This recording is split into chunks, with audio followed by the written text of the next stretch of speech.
A warmer from the low. Welcome to lovely Las Vegas for Coast to Coast Heaps with myself, Greg Heaps Peterson, now part of the VSiN Family Podcast. We've got an excellent podcast for you as we're going to be joined in a few minutes by one of our good friends, Colby Dant. He does such a tremendous job over at the Sports Gambling Podcast Network, and we're going to be chatting with him a little bit of everything. Some of these coaching moves that we've seen here in the offseason, the state of college basketball, and whether or not the chalkiness of this past NCAA tournament was a one-off or a sign of things to come. I know that he's going to be addressing the Charlie Warder deal with him going on over to Florida A&M, how that's good to be able to elevate them, and just so much more. So we've got a great chat coming up there. And then in the final segment, I'm going to give you guys the news and notes on the transfer moves that we saw in college basketball on Thursday. If you do have a question, comment, segment idea, whatever for this podcast, you have one of two ways to be able to those in. First one is my Twitter/X timeline at gunit_81. Keep in mind, letters CM, they mean does not matter. So as per usual, please do send these into the timeline. And the other way is find an Apple Podcast review. If you rate this podcast 5 stars, it is very much appreciated. And then from there,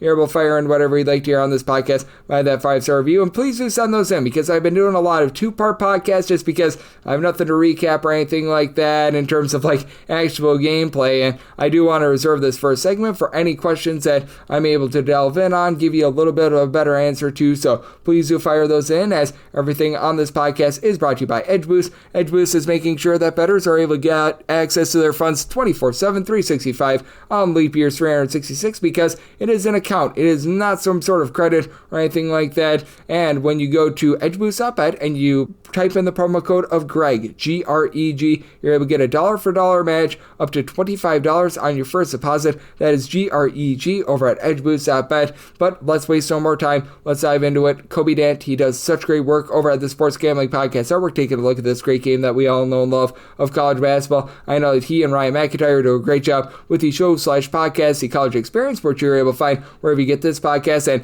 quite literally, if it's a football league on the face of planet Earth, Colby Dant is breaking it down. Everything from college football to the NFL to the XFL. When you had the United Football League and all those leagues, he was still finding winners on those. A Canadian football whisperer as well. So we always love being able to get Colby aboard and to be able to follow Colby on the old Twitter/X. That is at the Colby D altogether. And Colby, always great to get you aboard, my friend. Thank you so much. Oh, it's great to be here, man. I know we used to do a show every week. It seemed like 1 or 2 at least. So it's great to jump back in. And after the conclusion of another solid basketball season, I'm not one of the ones that think that NIL and the transfer portal have destroyed the game. I actually think we get chalky NCAA tournaments once every 10 years. And this was one of the 10 years. Absolutely. We do get chalky NCAA tournaments once in a while, but I do want to follow up with that. Do you think that this might be a little bit more of a sign of things to come, or do you think that this was just entirely a one-off? Because I think that that's a big question for me, because I don't think that we're going to see all 4 1 seeds in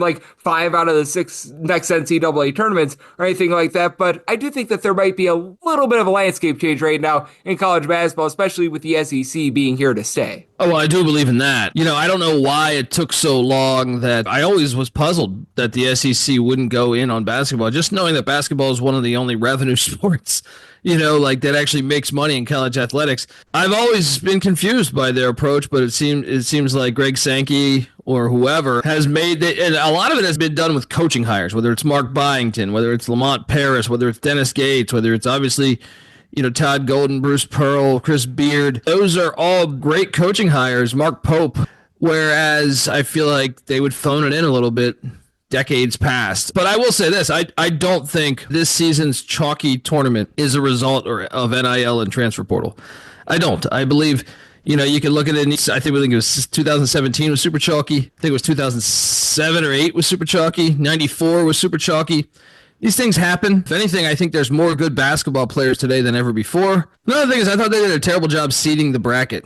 That's another reason why I think they had great success and it went chalky. So I think the game is fine. Now, obviously, you would like some guidelines on the transfer portal and some of the stuff there.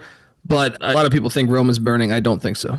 Yep, I think that you're right on with that. I do think that we might not be seeing quite as many NC States making the Final Four like we saw 2 years ago, and St. Peter's making the Elite Eight, I certainly think was one off a few years ago as well, but no doubt about it. I do think that the mid-majors are going to be able to come back, and I think that it's going to be interesting to see how they do in this portal cycle, because while these mid-majors might not have as deep of pockets, I was talking with one of your good friends, our good friend Rocco Miller, who does great work over at Bracketeer.org, and he talked about how the mid-majors are able to offer something that these high major schools aren't, in that they're able to offer more playing time, a little bit more exposure for these guys, rather than sitting on the bench out there in the SEC and the Big Ten. I still think that that's very powerful in this day and age. 100%. And not only that, a lot of people complain that whether it's Grant Nelson, he was there. Max Asmus was stolen away by us, or by Texas with their, yeah, that's true, but it's also a two-way street. You look at Drake. Drake hadn't won an NCAA tournament game since the 70s. They just went and got a D2 team, a D2 coach and a D2 team there with Ben McCollum. Like I said, I would still like there to be a little bit better, structure with it. But I like the fact that you can go address a weakness of your team. Now, yes, that comes with a price. You could lose your leading scorer to the SEC or something, but I also think there's the fact that you can also go get a scorer from the SEC if you don't have a scorer that wants to transfer out that didn't get playing time at Mississippi State or something, and then the fact that you can address an area of weakness. You don't have height.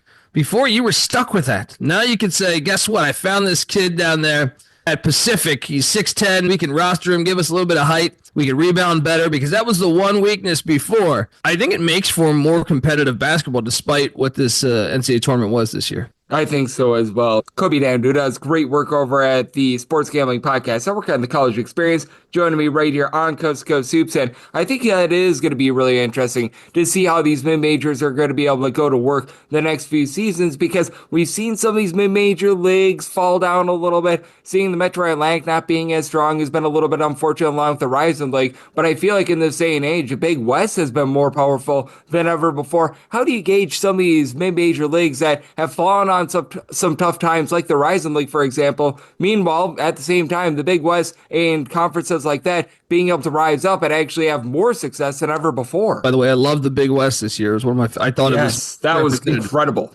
I thought Irvine deserved to be in the NCAA tournament, just like San Diego, personally. But I just think the pendulum swings. I don't know if this is a result of, we just touched on the SEC having terrible coaches, or, for a while there, they kind of phoned it in with the coaching. Maybe you make the wrong hire. Maybe you got the wrong guys, the wrong, athletic directors. There's a bunch of different intangibles that come into it. But I can tell you this, look at why has the ACC been so bad? I think the ACC got old. Jim Larinaga, Leonard Hamilton didn't adapt well to the NIL era. Coach K called it quits. Roy Williams called it quits. Tony Bennett called it quits. Jim Boeheim got forced out the door. And all of a sudden, you lost your coaching edge. And that's not a shot at Shire or Hubert Davis or whatever, but the reality is you did. You lost a coaching edge. And Georgia Tech, whether it's Passner, whether it's Stoudemire, questionable hires. Capel at Pitt, I still have my wonders.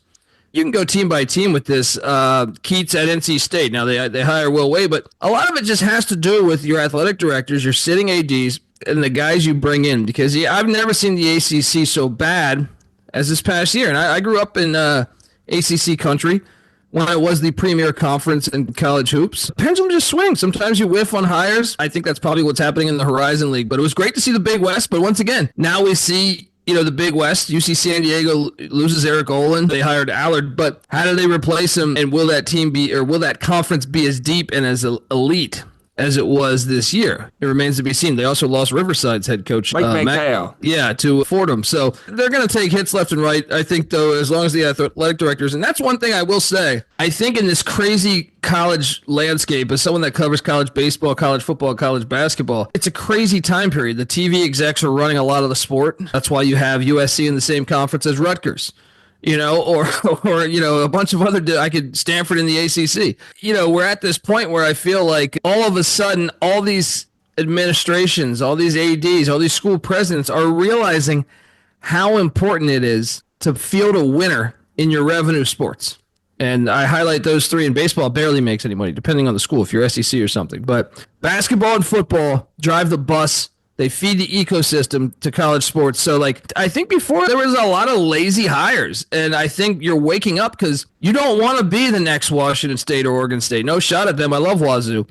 I love Oregon State, but they got hit big time financially when they got left from the Pac-12, had to struggle to find the WCC / the new Pac-12. But that was a rude awakening. I had talked to some people at the media days and stuff this past year, and there was a big harp on we have to get it right. And a lot of universities feel that pressure. They don't want to get left behind, and I think it makes for a more important. I feel like they phoned it in sometimes. And now the fact that they know that, man, we could get left behind if we do not go out and field a winner. Or you're just going to step down like St. Francis did.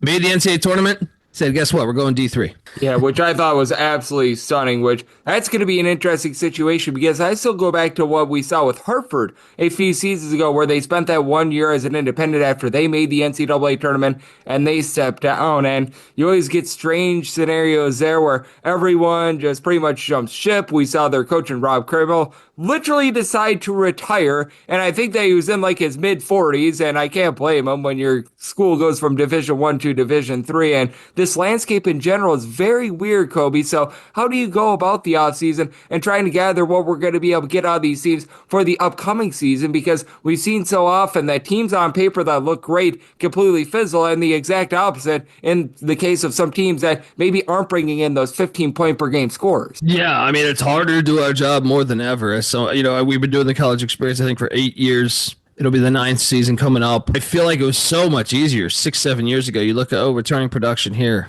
We're good. I don't like to say that I was lazily putting it together, but in a way you could. It was less thought. So now you really have to do your work. I remember, I want to say the past couple of years, I think me and you were on a show. And I'm trying to remember what team it was last year that had literally all freshmen and all transfers. So I was like, I just don't know. I want to say one of the years was like 5 or 6 years, or not 5 or 6, like 2 or 3 years ago. Oregon State, I think, was one that stood out to me. But another one this past year where I feel like 99% of their roster, I just didn't know. I think it was Fresno State. Last year. When you looked at their team, you're like, man, they're bringing in so many different JUCOs. They have freshmen coming in. They have obscure transfers coming in. Even went internationally for a guy or two. And you're just sitting there like, man, just based on Fresno's history, I'm going to say they're not going to be good. I have no idea. I need to go to the practices. So it makes it a lot harder for certain teams. But you pay attention to the names you do know, the coaches you can trust. I still think college basketball is a thing where you can trust coaching. Saw it with Kelvin Sampson, even though I know they got Heartbreak Hotel there. But you see it with a lot of names where I feel like you can trust the pedigree of the product they're going to put out on the court. And then pay attention to some of the names. Pay attention to some of the names that, we cover college basketball every night. I know you do as well, Greg. We're junkies, so we do know the leading scorers of obscure schools. We highlight those. I mean, I know I do, and Moneyline Mac does. We say, man, can you believe this? We landed this, or they were able to retain this guy, or you saw the news with the Eagle staff, backing out of his deal with South Carolina after coming over from North Dakota. So, there's a bunch of that. You just have to pay attention, note these things, but bring 2 Advil with it. Because even myself that stays up every day trying to read as much as I can, sometimes a name or two can get past you. And then you're like, wait, what? He went there? That's why it's good to have conversations with people like you and Moneyline Mac and stuff, because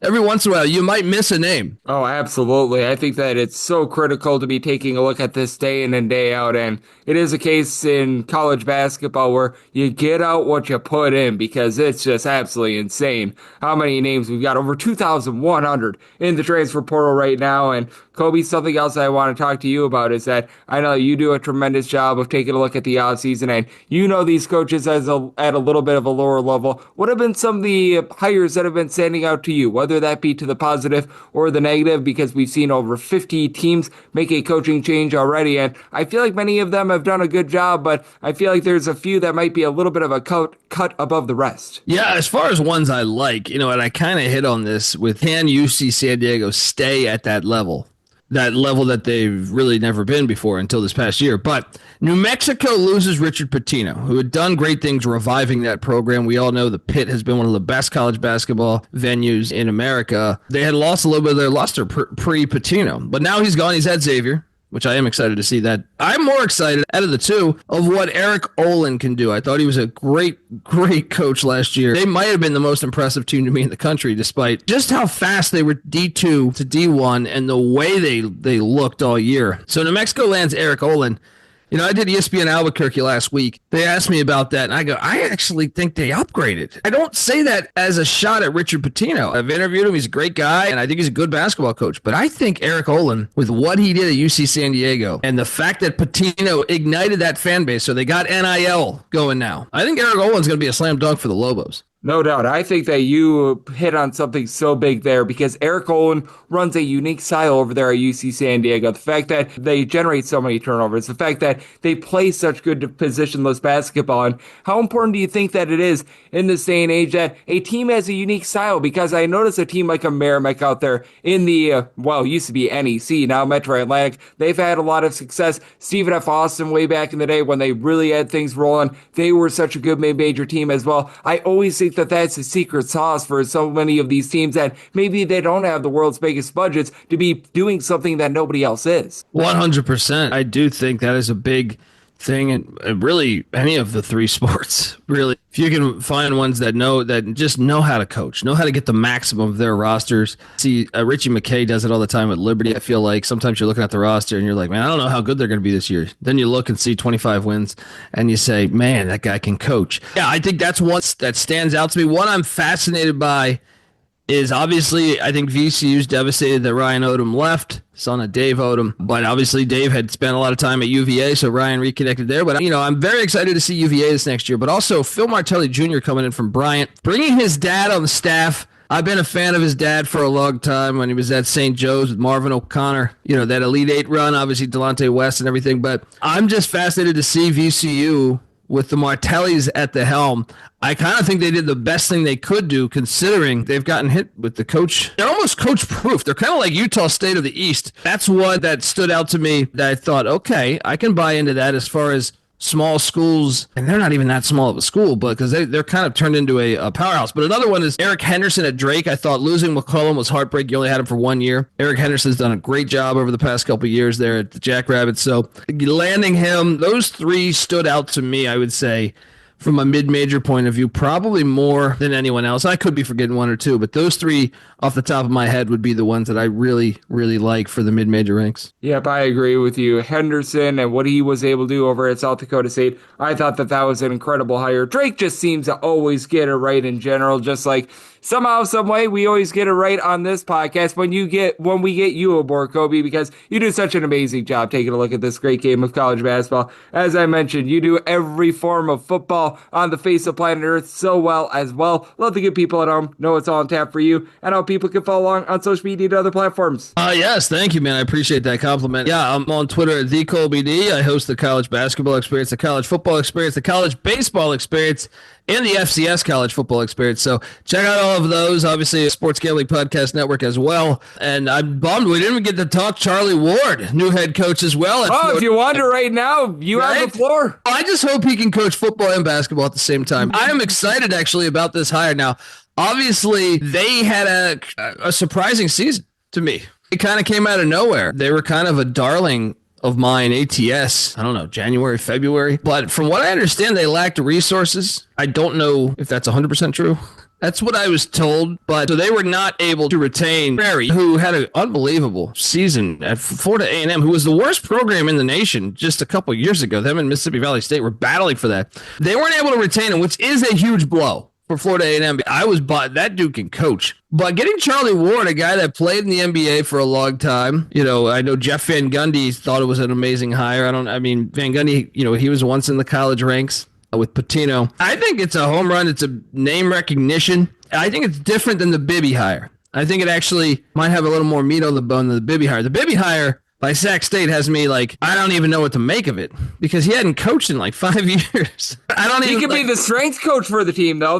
He can do. Yes. The Bibby one, I'm like, I just tend to think it'll probably fail, but maybe Sac State doesn't want to fail, but they're getting their name out there in the paper. And I think that's half the battle in a way. But Charlie Ward, I actually think is an interesting hire that I actually think could win there. And I think could buy in there. He's a legend. Florida A&M's located in Tallahassee, Florida. The fact that Florida State is right there, he's a legend when he walks. I imagine he could go into Florida State and says he'd probably take their 12th or 13th man on the team and say, hey, come to Florida A&M and play ball. Look, I made the NBA. I know what I'm doing. I think the shoe might fit there. I'm more excited about that than the Bibby hire. The Rattlers, considering them losing their best coach in a while, I think they probably did the best they could do. I don't know how many people would take that job, and the fact you're getting a legend in that city, I think is a win. Charlie Ward, I can't wait to watch next year. It is going to be interesting, to say the least, and when it comes to these schools that are at the lower level, being able to hook some of these guys that have a big name, we've seen it work in college football so much. We haven't seen it as much in college basketball, though I feel like Reggie Theus has been doing a relatively solid job over at Bethune-Cookman. I am so fascinated to see what happens there, and what I know is that Colby is going to be following it every step of the way over at the Sports Gambling Podcast Network. He does such amazing work, and you saw it on full display. Big thanks to Colby for joining me on Coast to Coast Hoops, now part of the VSiN Family Podcast. Coming up next, I'll give you a recap of the news and notes we saw in college basketball Thursday.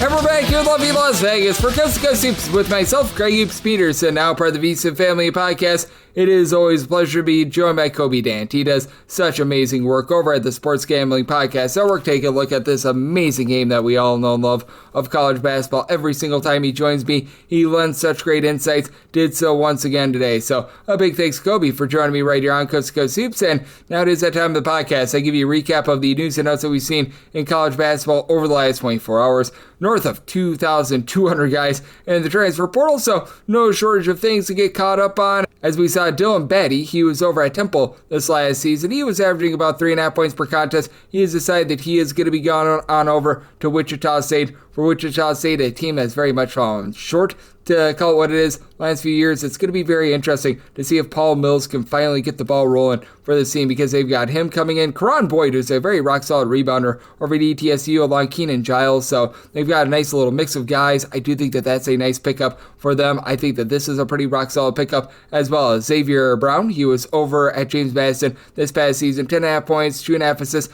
per game. He has decided that he is going to be going to Brian Hodgson and South Florida. And South Florida really doing a nice job here over the last 48 or so hours, because they also picked up Damian Collins, a former top 25 recruit, being able to get him into the fold. I think that that's very big. Those are two great moves by this team over the last 48 or so hours, and two that balance each other out. So far so good for Mr. Hodgson here at South Florida. This is a little bit of an international man of mystery situation. Sasha Gulavov, hopefully I said that correct, he was over in Bulgaria. He was averaging 19.5 points, 6 boards, 8.5 assists per contest at the FIBA Under-8 Championship. He has decided that he is going to be going to Santa Clara, was originally going to be going to Villanova, and I don't think that he really saw like any minutes whatsoever when he was at Villanova, but that said, this is a guy with a little bit of upside. Santa Clara has done a really good job of finding these diamonds from the rough from some of these power conference schools that they just misutilize a guy. You look at Braden Podziemski a few seasons ago, that was a very prime example of it, so I do think that that's a pretty solid pickup. This is also going to be a very solid pickup. You've got Barrington Hargress coming on over to Colorado. Colorado was just awful last year with the guard playing. Hargress, he was a top 10 scorer in all of college basketball last year, more than 20 points per contest, a steal, 4 assists, shot in the mid-30s from three-point range. Colorado all of a sudden finally deciding to bring in some Division I guys in the transfer portal. Last year, they brought in a whole bunch of D2 NAIA guys. That was less than savory. They tried to go on the cheap, and they got bit in the butt. So we will see if this one is going to be able to pan out for them, as Colorado, you can tell that they're going with a little bit of a different approach here. With Hargress, he's really the lone guy that they've got on the board. They're going to need to add a little bit more, but that is very much a step in the right direction. Martavius Russell, who's over at Mississippi State, he has decided that he's going to be going to Louisiana Monroe. Just was unable to get out there on the floor for them last season. A little bit over 2 points per contest. This is going to be a big gift for a Louisiana Monroe team that, man, last few seasons has been a little bit rough for them. They had a little bit of a in-season coaching change, so that was something that was very important for them to be able to address, as they had absolutely no guard play whatsoever over the last few seasons. So being able to bring in a guy at the power conference level, albeit not necessarily a lot of experience at the power conference level, but just a guy that was at the power conference level in general, that's big. And for Russell, if I'm not mistaken,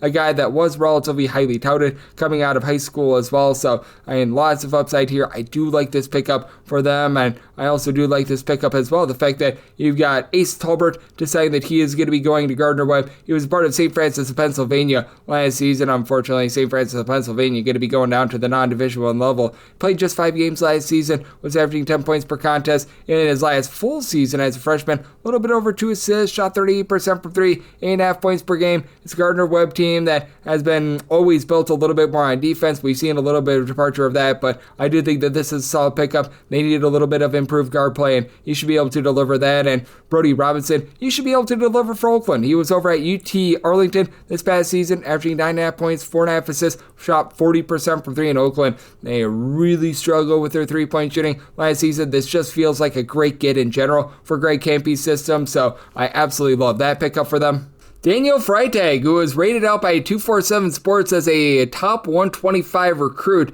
a class or two ago. I believe it was for the class of 2024. Just did not get out there, see any minutes for Wisconsin this past season. Saw very limited playing time. He has decided that he is going to be going to Buffalo, and this is a good pickup for Buffalo because absolutely nothing went right for them last year. It has been a very, very rough go of it, to say the least, for the Bulls, and being able to get a pickup like this, that's going to be able to help them out. They did have Ty Dunn at the point guard spot last season, who pretty much led all of college basketball in terms of turnovers per game, so you hope that he's going to be a little bit more efficient, but really nice skill set, is able to pop it a little bit from 3, a pretty solid distributor, so Buffalo looks like they're going to be on the up and up. That's a good move for them. Caleb Foster, he's one of the rare ones. He has decided that he is going to be returning to Duke. He actually saw a little bit of a drop-off in his production from season number 1 to season number 2, but he has decided that he's going to be with the program once again, and he should be able to see a few more minutes this season. He saw a dip from averaging 7.7 points per contest and shooting 40% from 3 as a freshman, down to more like 5 points per game. He shot more in the neighborhood, about 34% from 3, and as a freshman as well, was able to average a little bit over 2 assists per contest. You have to figure that with Duke having so many guys moving on to the NBA, what have you, that should free up a little bit of opportunity. And as we know, Duke once again doing a tremendous job bringing in the Boozer brothers, so that's going to be very rock solid for them. But most of the recruits that they're bringing in are big men, so that should be able to free up quite a bit at the guard spot for them. Caden Boozer, I believe, is a point guard, so that's going to hurt just a little bit with regards to his playing time. But I think that he could be that veteran guy, sort of with a bunch of really good freshmen. And Duke, without a question, they're going to be hitting the transfer portal. They're going to be bringing in some rock solid pieces, but I do like the fact that Foster is doing this, and it's a rarity in college basketball that we see something like this, but you know what? That's very nice to be able to see, and it's always nice to be able to see guys signing with good programs, as this is one of them. You saw Brian Taylor, who was over at SIU Edwardsville this last season, led them to their first ever NCAA tournament, shot 45% from 3, 12 points, 4 boards, 3 assists per game, and he has decided that he's going to be going to East Tennessee State. East Tennessee State getting busy, by the way, over the last, we're going to call it about 72 or so hours. They've made a lot of pickups here, but I think that this is going to be very good for them. They're losing quite a bit in the portal. They've always been a rock-solid team on the glass. He's going to be able to give a little bit of rebounding. He's going to be joined by Jordan McCollum, who was a guy that didn't play a ton over at Murray State, but has a little bit of upside. Jalen Smith can be that rock-solid point guard to be able to help out Taylor. I think that Smith and Taylor in the backcourt is actually a very good backcourt, so I do like what ETSU has been able to do over the last 72 or so hours, and I do like what Valparaiso is doing here. Isaiah Barnes, he last season was over at Tulsa. He was a starter that averaged about 9 points, 4.5 rebounds per game. He's decided that he is going to be becoming a Crusader, and for Valparaiso, their offense was quite a bit better towards the back half of the season last year. Now, that's because All Right was really doing a nice job at the guard spot, and All Right, well, it's all right that he is in the transfer portal because it seems like everyone's in the transfer portal as of right now, and just always love a guard named All Right with his first name being All, his last name being Right, but I'd say for Isaiah Barnes, do think that he could be able to make a nice little bit of an impact as he began his career over at Michigan. Last 2 seasons over at Tulsa, has been a rock-solid player, about a 33% three-point shooter, so he's got a little bit of shiftiness at 6'7". This is going to be nice for Valparaiso, so I do like that pickup for them. I do think that this is a very solid pickup, as well as the Drake is staying within the conference. Jalen Quinn, who was over at Loyola Chicago this past season, he was averaging about 7 points, a little bit over 2 assists per contest. He has decided that he is going to be joining Drake. And for the Bulldogs, they have been getting very busy in the transfer portal under Mr. Eric Henderson over the last 72 or so hours. As for Drake, they're going to be bringing in Quinn, Jishawn Thomas, a top three-point shooter from Charlotte this past season. Owen Larson, he's going to be following his coach on over from South Dakota State. They're all coming into the program. And for Quinn, I think they could be a nice point guard with some size. He's right around about 6'3", 6'4", which is pretty rock solid for a point guard. I think that he's going to be able to come in, give this team some nice versatility. And additionally, he's a guy that does a nice job on the defensive side of things as well. If you're looking at him for three-point shooting, well,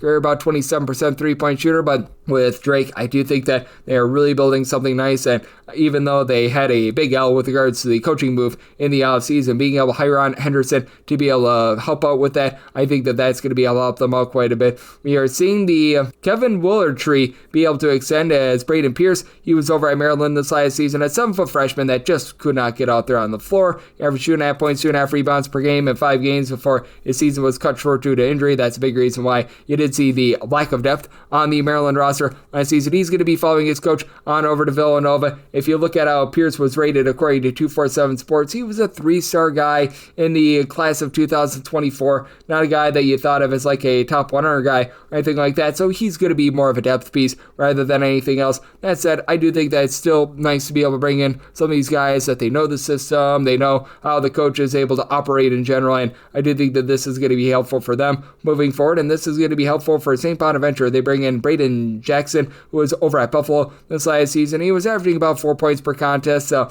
I don't think that he's going to be any more than a depth piece, but here's a real question with St. Bonaventure. Are they actually going to go to the bench?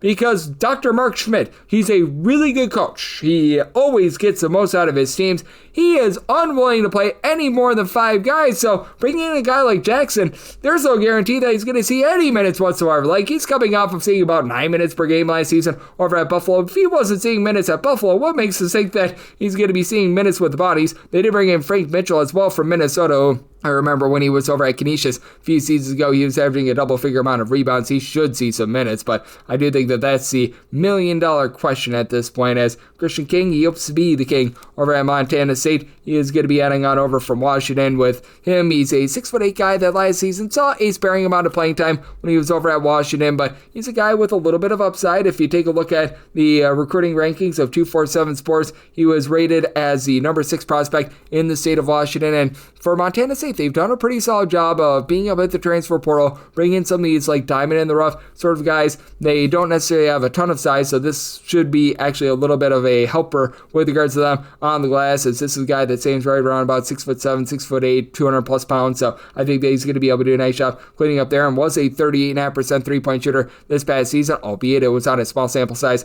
of three-point shooting, but that's going to be able to help them out. Northern Illinois, they're going to get a little bit of help from DeMar Kelly. He was over at St. Francis of Pennsylvania. St. Francis decided that they're no longer going to be at the Division I level, but he was a rock-solid guy, as he was a starter that averaged about 8 points, a little bit over an assist and a half per contest. He's going to be adding on over there, should be able to give them a little bit of versatility. Not a guy that necessarily lit it up from three-point, but was key in the back half of the season to the team being able to make the NCAA tournament. You love to be able to see some of those guys be able to have some success. Duke Brennan, he has decided that he is going to be going to Villanova as well, so Villanova getting very active in the transfer portal right now under Kevin Willard. Began his career over at Louisville, and then he spent the last few seasons over at Grand Canyon, and at Grand Canyon this past season for the 6'10" big man, 10.5 points, a little bit over 9 rebounds per game. We recall with Willard, he was able to have great success with Julian Reese along Derek Queen this last season. Not a guy that's going to stretch a floor and is going to like light it up from 3-point or anything like that, but he also had Villanova bring in Bryce Lindsey. He's a rock solid guard that comes over from James Madison. So far, so good on the recruiting front from Kevin Willard over at Villanova. Obviously, work is not done yet, but those are a few solid pickups right there. I think that this is a nice pickup. Mackenzie Mbakpo last season was over at Indiana, shot it really well from 3-point range to begin the season. Saw a little bit of a drop off there, but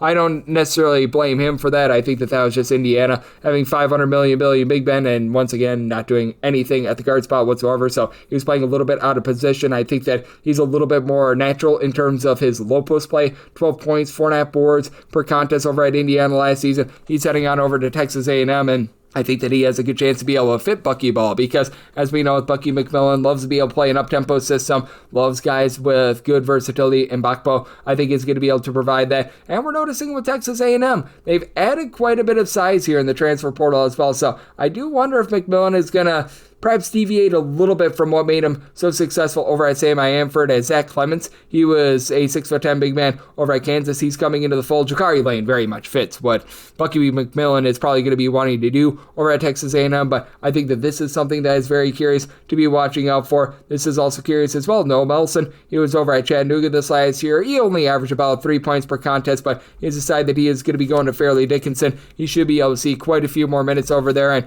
with Fairleigh Dickinson, this is a team that they're always all gas, no breaks with regards to their offense. Melson, throughout his career, has been a career 37% three-point shooter. As a freshman at Chattanooga, had a little bit more success. He was given the team more like 4 points per contest, but certainly a guy with some upside at 6'6" is going to be able to give them some nice positionless basketball as well. So I do like to see that. Lucas Walls, who was last season over at Samford, he has decided that he is going to be going to Radford, a guy that was able to average 5.5 points, 3.5 boards, shot 43% from three-point range. Being able to get someone like that, I think is going to be very nice for Radford. As for Radford, it's been a little bit interesting in terms of their versatility in general, and being able to add a guy like that, I think is going to be able to help them out. And how about Pacific? Pacific with a big-time W in Isaac Jack coming on over from Dayton. Now, while he was over at Dayton, he just didn't see a lot of playing time in general. At 6'11", he was able to log for the team right around about 3.5 points, 2 rebounds per game. But for Pacific, this was a team that was just completely whopped on the glass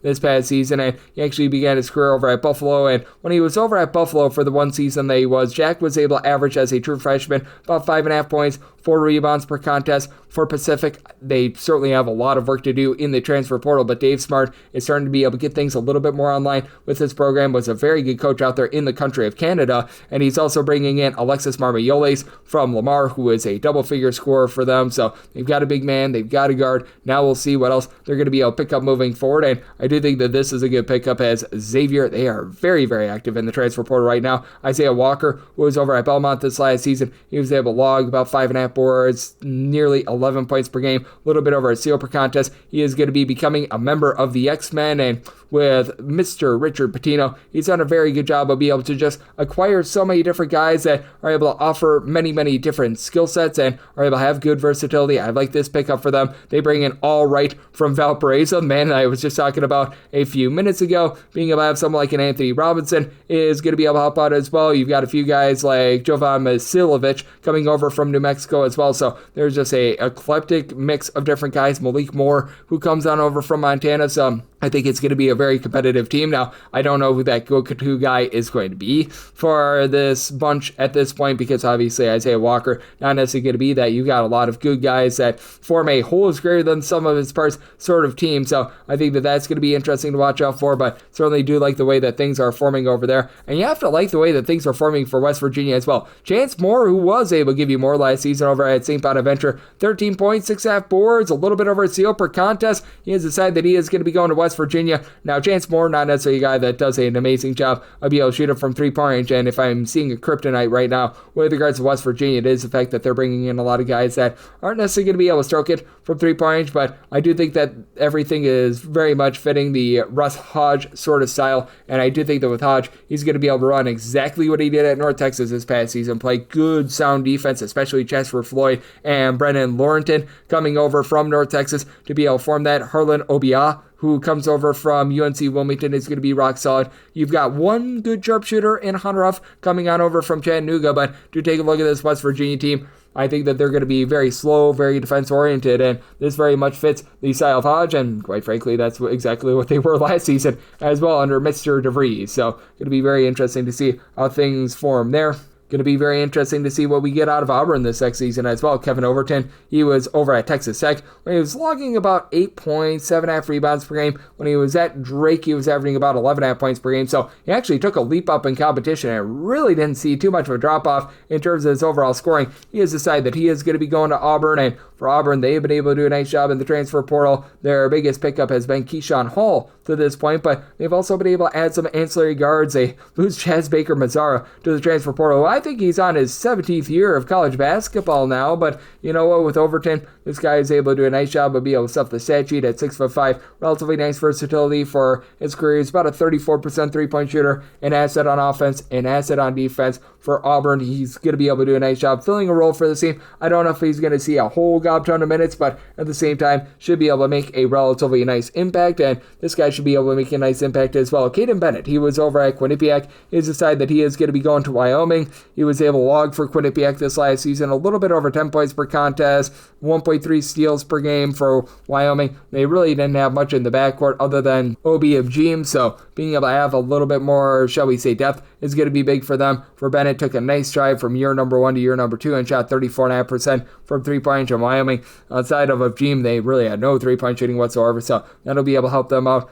Sam Walters, he was over at Michigan this last year. 5 points per contest at 6'10", a mid-30s three-point shooter. When he was at Alabama for his previous year, he was shooting about 39% from three. He's going on over to Mississippi State as well. Once again, a relatively nice pickup for another SEC team. For Mississippi State, they've done a really good job of being able to just turn over a little bit of a new leaf, because for Mississippi State, when you did have Chris Jans take over the program, this was a team that had no three-point shooting whatsoever, and they still need to improve that. They're still a little bit lacking with that regard, but you know that the defense is always going to be there with Sam Walters. With all of his versatility, I think they can be a great asset for them defensively. They've got the 7-footer in Quincy Ballard coming in over from Wichita State to be more of that rim protector. Jabari McGee was one of the better shooters in all of college basketball last year over at UAB. He's coming into the program as well, so I really like the mix that Mississippi State has coming in, so I do think that that is going to be very solid for them. A lot of people are buzzing about PJ Haggerty entering into the transfer portal, average 21.5 points per contest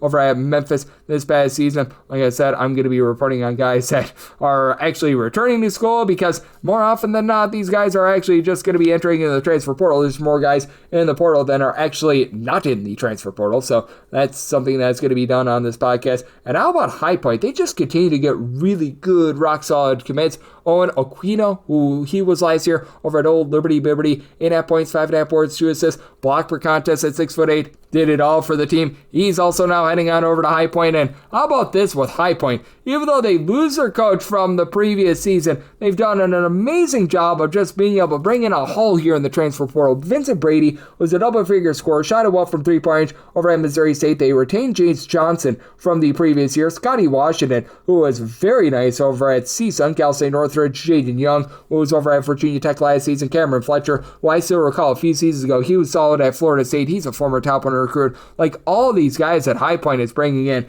even with the coaching change, even with the offseason that they've had. And this is just absolutely tremendous from them. So a nice rock-solid gift for them. And I do think that this is a pretty rock-solid get as well. Oleg Kojenets, hopefully I said that correctly. He was over at Wyoming last year. True 7-footer. Didn't necessarily see a amazing amount of minutes or anything like that, but he has decided that he's going to Stony Brook. And for Stony Brook, this team was about as soft as Charmin on the glass last season. They really needed a little bit of size. Being able to add in there a international man of mystery like this is going to be very big for a Stony Brook team. That this is really their first move in the portal. They're going to need to make a lot more in order to be competitive out there in the Coastal Conference, but it's a very nice step in the right direction, and Fairleigh Dickinson has really taken some nice steps in the right direction as well. As they've also got Tashad Jackson now coming into the program. He was over at Northern Colorado this last season, didn't see a ton of minutes. Where he really thrived was over at VMI 2 seasons ago. 10.6 points, 7.4 rebounds per game at 6'6". Fairleigh Dickinson has always been a unit that has been lacking on the glass, has been lacking for size. They're not necessarily getting the world's most versatile guy, but he's capable of being able to pop a few threes. For his career, shot about 34% from three. That season that I was laying out when he was averaging a double-double, he shot about 33% from the outside. So for Fairleigh Dickinson, they are finding guys that fit the mold, and I do think that they're going to be better on the glass this season, really, than ever before, and that's really the one thing that they have been lacking. So that'll be able to help them out. Memphis, even though they do lose PJ Haggerty and a few others like Dane Danger and company to the transfer portal on Thursday, they do add in there Zachary Davis. Davis, he last season was over at South Carolina. Solid player, 8 points, 4.5 boards, a little bit over a steal per contest, and had a few nice games towards the back half of the season. Being able to add a guy like that, I think is going to be good for them. And for Zachary Davis, I do think that there's some clear upside. If you take a look at the rankings when he was coming out of high school. He was a guy that a lot of people were coveting, and he was one of the main bright spots for South Carolina, number 4 in the 2022 recruiting class from the state of South Carolina, a former top 250 sort of recruit. So I do think that he's going to be able to come in there and make a bit of an impact for Memphis, and hopefully this podcast can make an impact in terms of the way that you get set for the upcoming college basketball season. If you do like hearing from this fine podcast, Coast to Coast Hoops, you're able to subscribe wherever you get your podcasts, Apple Podcasts, Google Play, Spotify, Stitcher, and TuneIn.